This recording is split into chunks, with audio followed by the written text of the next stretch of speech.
السلام عليكم ورحمة الله وبركاته. أهلا بكم متابعينا ومشاهدينا، معكم سيد زكواني من قناة سكيورتي عمان.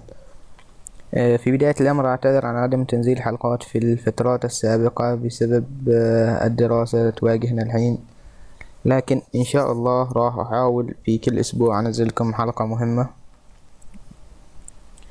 وأتمنى الاشتراك في القناة.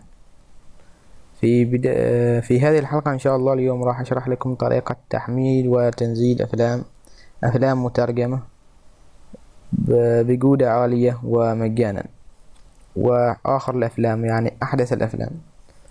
في بداية الأمر راح نحتاج إلى برنامج BS بلاير لتشغيل الأفلام. طبعا الفيلم اللي نزله من موقع يكون ما مترجم، لكن بهذا البرنامج يقوم بتنزيل الترجمة، يقوم بتنزيل الترجمة للفيلم. ونحتاج إلى برنامج يوتورنت. طبعا راح تجدوا جميع البرامج والمواقع المستخدمة في الشرح أسفل الفيديو. بعد ذلك نقوم بالذهاب إلى هذا الموقع، وهذا الموقع خاص بالأفلام. بعد ذلك هنا تشاهد جميع الأفلام لديك. إذا كنت تريد البحث عن فيلم معين، هنا جميع الأفلام المشهورة ومقيمة ب 4 ستار 3 ستار كذا. انزين، هنا عندك إذا تريد تبحث عن أي فيلم، مثلا تعرف اسم فيلم أول شيء تبحث عنه، تكتبه هنا فيطلع لك. أو إذا تريد من هنا الأسفل تختار نوع الفيلم، مثلا أكشن أو كوميدي أو أي شيء، من هنا تحصله تحت. وهنا إذا تريد تنزل أي فيلم تشوفه من هنا.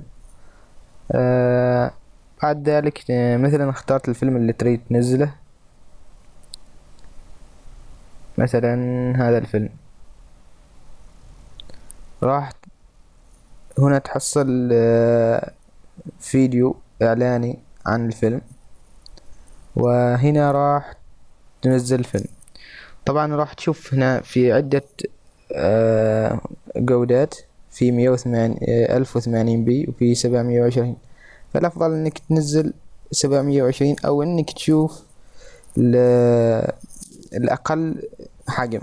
يعني مثلا هنا تشوف 8 جيجا شيء، 2 جيجا شيء، 1 جيجا.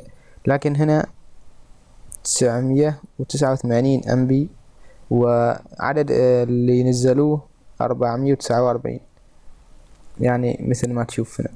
فأحيانا انظر إلى هنا لكي تشوف إن كم واحد يعني نزل هذا الفيلم بهذه الجودة.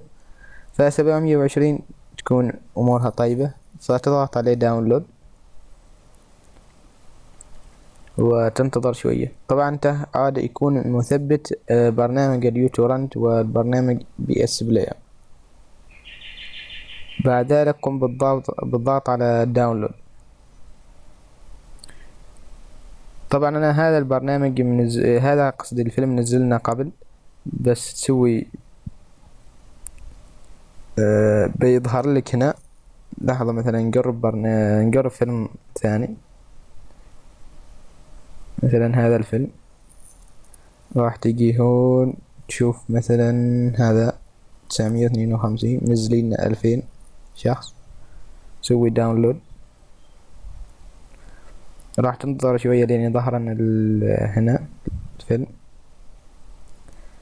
هنا ظهر الفيلم، راح تسوي اوكي.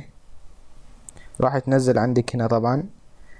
بعد ما يتنزل الفيلم عندك، تروح تشغل الفيلم بصيغة هذا البرنامج. يعني انت يكون مثبت هذا البرنامج من قبل، فتروح تسوي بروبرتيز وتشينج.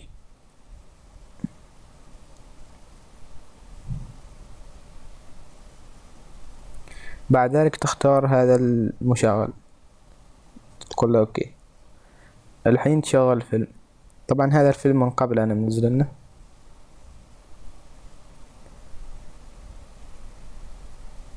من تشغل الفيلم راح تضغط عليه بالكليك يمين، او تروح من هنا منيو وتروح سبتايتلز.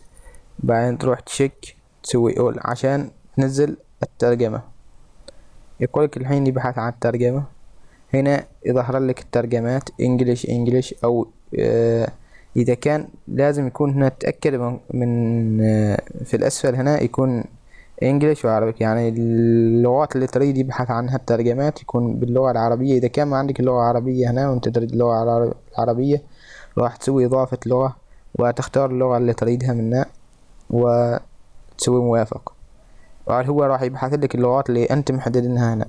لكن فيها طبعا ما كل الافلام فيه ترجمات، لكن هذا الفيلم بس فيه ترجمة انجليزية. شوفنا حصل ترجمة انجليزية، راح تحدد الترجمة اللي تريدها، بعد ذلك تضغط على تم البحث وخلاص تدخل علاقة. الحين من تشغل الفيلم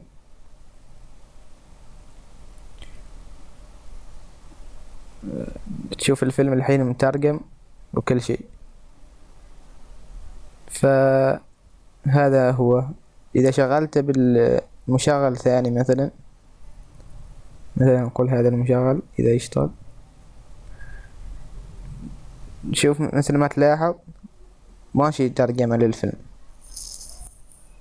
فبسبب هذاك البرنامج تقدر تشوف الترجمة، لكن هذا الفيلم خاصة إنه ما في ترجمة عربية، فقط إنجليزية، لكن أغلب الأفلام تحصل لها ترجمة عربية. وهنا قد نصل إلى نهاية حلقتنا هذا، والسلام عليكم ورحمة الله وبركاته. أتمنى دعمكم بنشر الفيديو والاشتراك في القناة ولايك.